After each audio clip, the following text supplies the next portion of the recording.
Great decision you made to join In the Trenches with Dave Lapham, brought to you by First Star Logistics. As always, coming to you from our outstanding studios, provided by First Star Logistics, because our guest today, defensive coordinator Lou Anarumo. Defense did not have a year that they had hoped. Lou Anarumo, very honest, front and center about all of that. Why? Areas that need to be improved upon, areas that he was proud of, the results, and personnel. Developing the young players, bringing them back year two. They're going to be much different than they were year one, with a year's experience under their belt and an offseason to study, make adjustments. Lou Anarumo talks about the future as well as the past, but focusing more on the future with the Cincinnati Bengals and his defensive football team. Very honest in his approach.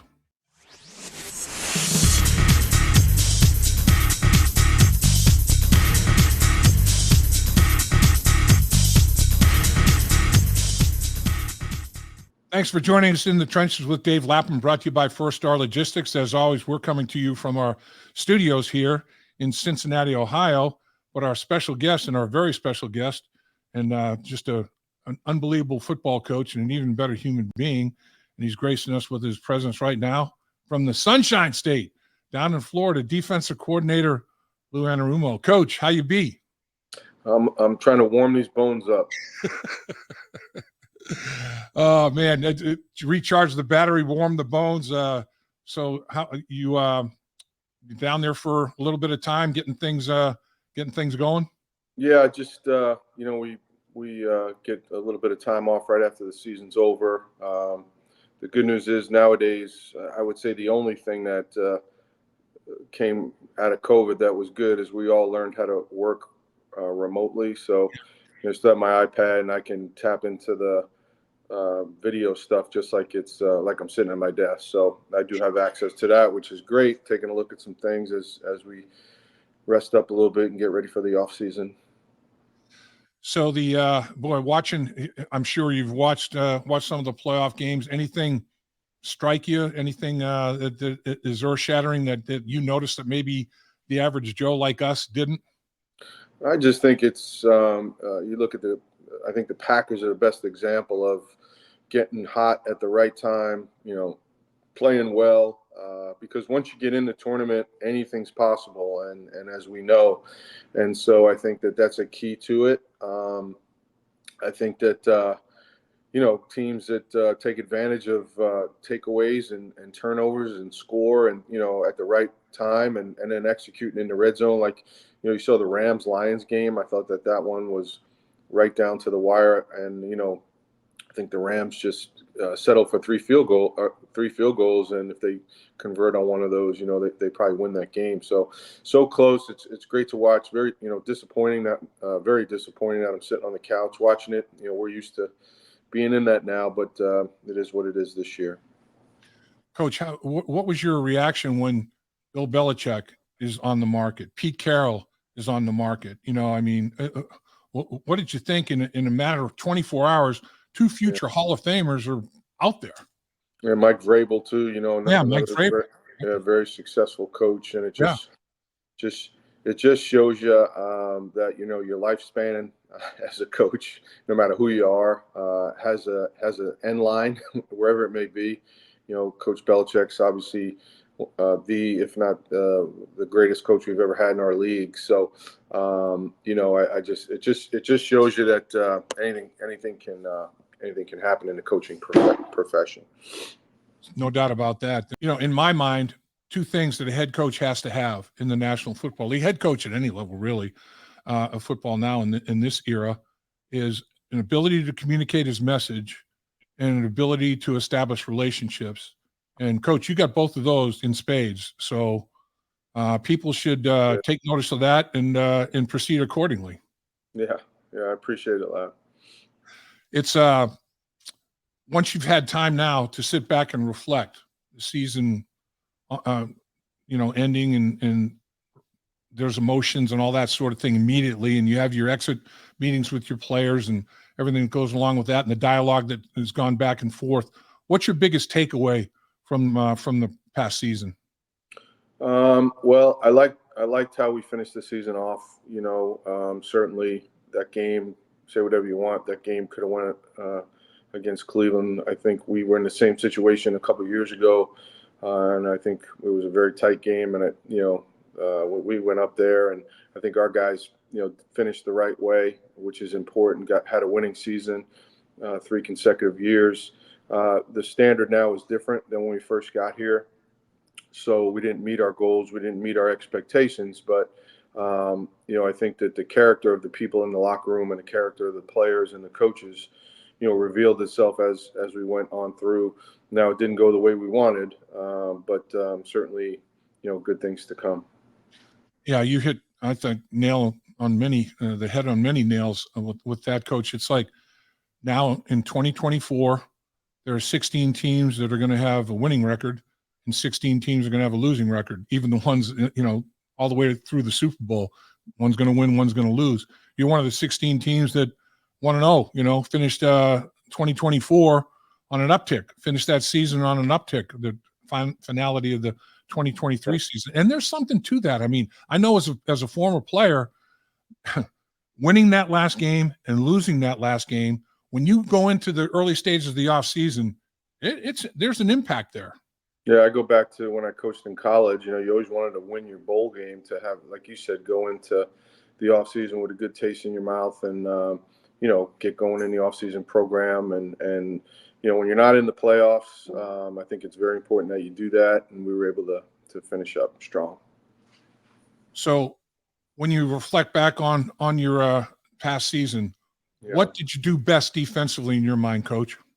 Well, I think it's takeaways without a doubt. That's something that we've done a good job of that in the playoffs the previous 2 years. And I think that it's imperative that we continue that to give our team a chance to win. And, it's amazing. I think we were like plus 8 or 9 or even maybe 10 for the year, which is, that's generally equates to 11, 12 win team. Yep. So we were 2 or 3 shy of that. So we just, on our side of the ball, it's very, very evident, the couple of things that we have not done over the previous years. And we let up this year. And number one starts with the run game being more consistent, and certainly just gave up way too many long runs, and then the explosive passes. It's just something that you can't win football games when you're giving up. You just go to the Pittsburgh game where it's I believe a 66-yarder, a 44-yarder, and a 87-yarder or something like that. You got no chance. So it's just not. You shouldn't give up those numbers in an entire season, and to have them all in one game, to me, that just was like embodied our season in a negative way, and that has to change, and it will. Speaking as a former player, I remember my first year that I started, was my second year in the league, and I played, finished mopped up, games as a rookie, got quite a bit of playing time down the back end of the season because we finished like 500, so we wanted to take a look at some of the younger guys. And I remember after that rookie year experience, I remember looking at back in those days, 16 millimeter film of games. And I'm like, what the hell? What am I doing? I was performing techniques that I learned in college, and I wasn't doing the techniques that I was being taught at the NFL level because you get in the heat of the battle and your muscle memory goes back to whatever. And it's like, man, I gotta get over that. I gotta start to rep the right way and carry it over to a game. I mean, and then from year 1 to year 2, when I ended up getting the starting job, I ended up doing the techniques that I was being taught to do, and not going back into like, combat, man. Go back to what you felt most comfortable doing. That's something players have to make adjustments to. Coaches can't do that for you.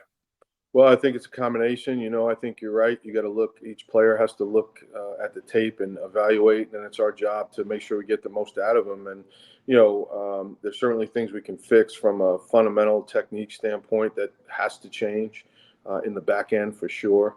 Yeah.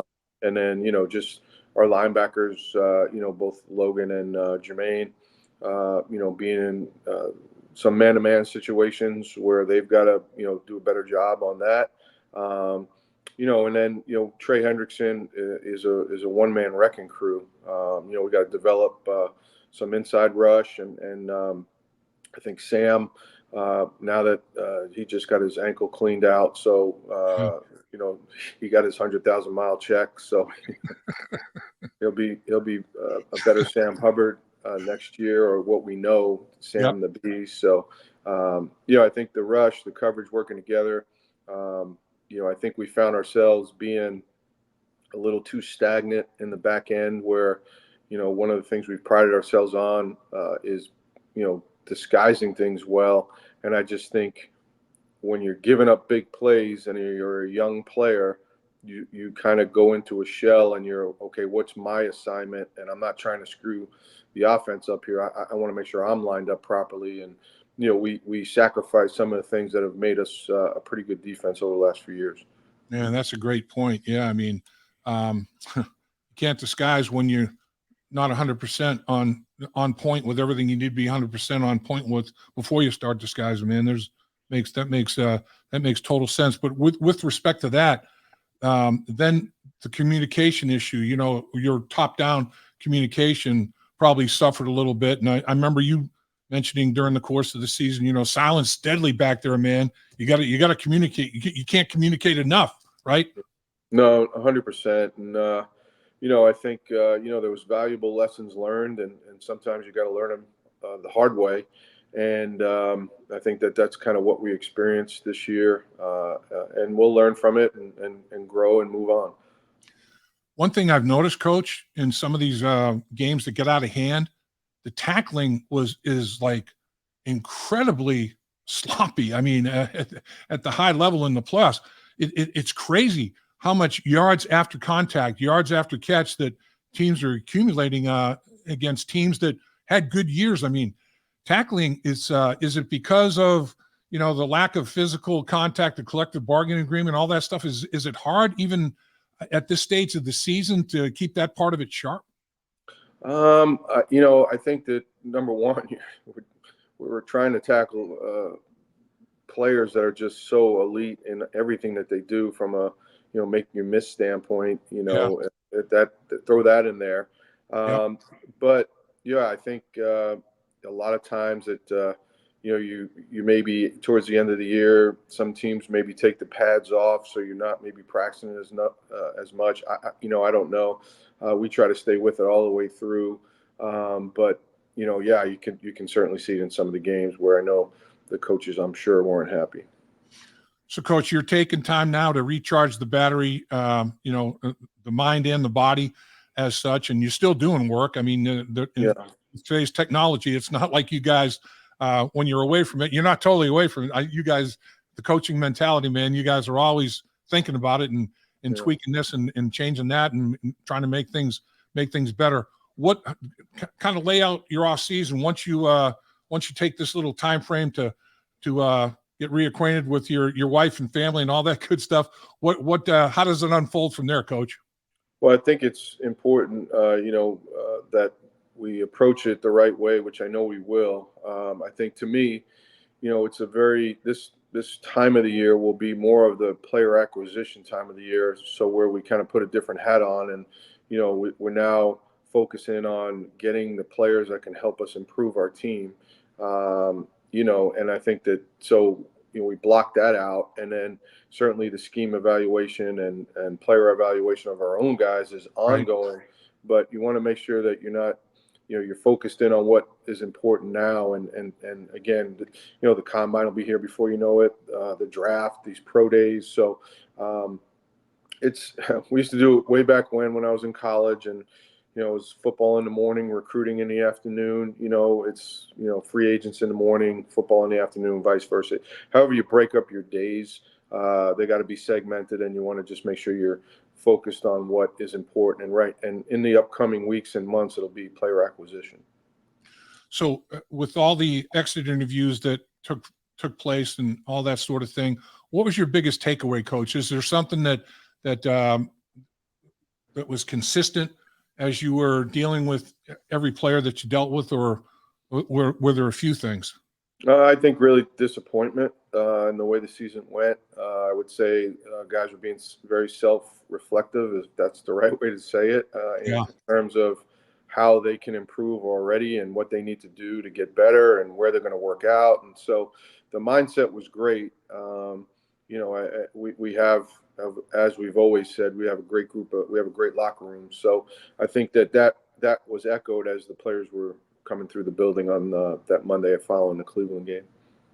I mean, honestly, when Joe Burrow went down, the entire league wrote the Bengals off, and the football team showed that their character, their fiber. You got a bunch of guys, as you mentioned, Coach, a bunch of guys in the locker room that are made of the right stuff, don't you? Oh, for sure. I don't think that anybody, obviously, you lose your star quarterback, and that's more than a gut punch. Yeah. But we knew what we had, what was in front of us, and I think the way Jake stepped up and played for us, and the rest of the guys on offense, and certainly we could have done some more things better on defense to help us. But those are the things we'll look to improve as we go forward. So many young players defensively with such a physical skill set. Are your expectations like, okay, this was a learning season, for a lot of these guys? Do you expect a good jump from this year to next year? Yeah, they have to. There's one thing we know about the NFL. It's not going to wait on anybody. So we have to make sure that the errors and the mistakes that some of the guys made, whether it be physical or mental, those things don't pop up again. And the younger guys are still young people, and they're going to get bigger and stronger as they continue to get older and gain strength at certain positions. And I think that that's going to be important for everybody to have their best offseason they've had. No, I was impressed by what Joseph Asai was doing against the Cleveland Browns. I'm like, this guy, to me, I look at him, it's okay, he's a 30-year guy, but he missed his entire rookie year with injury. So he's basically a 2-year player, and he was unavailable, a good part of this year. But when he's healthy and able to contribute, this dude has got a skill set now. I mean, he was impactful. He hit the quarterback's arm, that led to an interception. I mean, he was pressuring the quarterback. I thought, you kicked him inside. He was rushing well as a D tackle in your nickel package. I mean, guys like a Joseph Osai and other guys, I mean, to me, there's some nuggets there that can be mined and developed a little bit. I think so. Joe has always been a great motor guy, and when he, as you mentioned, when he's healthy, I think that's going to be the key for Joseph, is to get he's not rehabbing any surgeries this offseason, which is great, and hopefully he'll come back in the best shape of his life and ready to have a great year. Are there another guy or a couple of guys, or are there almost everybody that you're looking at and saying, you know what, man, they've got the skill set. Just need to start checking a few more boxes. Are there guys that you're looking at and saying, let's get it going? Well, I think, you look at all the young players that way, first or second year, that, they need to come in and, again, especially the rookies, next year, and they kind of know what to expect. And I think, somebody said in the locker room, I think some of the rookies didn't run into the rookie wall, they crashed into it this year. So, at least they'll know how to prepare themselves better, and we got to do a better job with next year's rookies to make sure that they're, ready to go. But I think we'll be ready. We'll be focused and ready to have a great offseason. Yeah, I look at the playoffs, Coach, and there's Kansas City. There's Buffalo. It seems like they're always going to be around, and the Cincinnati Bengals are still right there. Okay, you lost the quarterback. I mean, if Kansas City loses Mahomes, if Buffalo loses Allen, I don't think they have a Jake Browning. In my mind, the Bengals have an elite starter and they have an elite backup quarterback, and that's a pretty good starting point for your football team to have a quarterback room that talented, isn't it? Oh yeah, for sure. And Jake, as we mentioned, came in, did a fantastic job, and showed everybody, I think, what he can do. And let's keep Joe in there healthy and ready to go next year. Telling you, Coach, already looking forward to it. And I'm already thinking down the road to this stage of the playoffs, the big three. I don't think it's going to change. Kansas City, Buffalo, Cincinnati, fighting for it, man. It's going to be awesome. and you're going to be right in the middle of it, Coach, and trying to game plan against those guys. How about the touchdown that Allen had at 6'4", 6'5", whatever he is, 240 pounds, and scampers for a 52-yarder. I mean, God, that guy is a freakazoid. Yeah, it's amazing. He's every time we play those guys, it's you got all the other things, and then by the way, now he can run, and he's, as you mentioned, it's like a defensive end or a tight end running down the field. So he's a superior athlete. It's mind-boggling. The National Football League, man, football at its finest. So there are athletes, and then there's the elite. Mm-hmm. The NFL has a bunch of elite, don't they? It's crazy. Yeah, they sure do. You know what, Coach? You're an elite coach. And the Cincinnati Bengals are fortunate to have you coordinating their defense football team. And can't thank you enough for all the time you gave us this season and for this little wrap-up visit. You're the best, Coach Lou Anarumo, and have the best offseason you ever had, sir. Thanks, Lap. See you. Appreciate it. Dave Lapham here, and every day I am grateful for my experience to have played professional football. As a player, I realize self-motivation, leadership, and appreciating your teammates are key. At First Star Logistics, you can use those same attributes to create the life you want for you and your family. Build your future by working hard like I did. You'll see results both on and off the field. Call First Star Logistics today and be part of our winning team. Opportunity knocking.